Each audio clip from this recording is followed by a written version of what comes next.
დღეს ჩვენი ქვეყანა მძიმე პოლიტიკური და ეკონომიკური კრიზისის პირობებშია და ამიტომ ძალიან მნიშვნელოვანია საზოგადოების მობილიზება არა მხოლოდ ქუჩაში, არამედ სტრუქტურირებული ფორმითაც რაღაც ერთიანი პლატფორმის სახით კრიზისის დასაძლევად.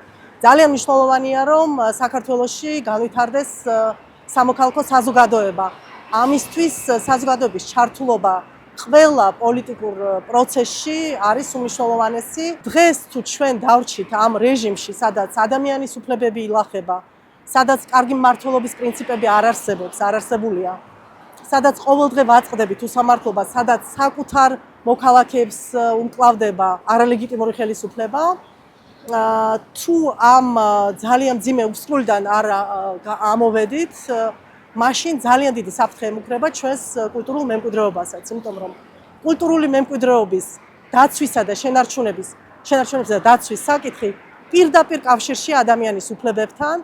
ამდენად დღეს საფრთხეში დგას ჩვენი სახელმწიფოებრიობა, ჩვენი ადამიანების სიცოცხლე და ჩვენი კულტურული იდენტობაც.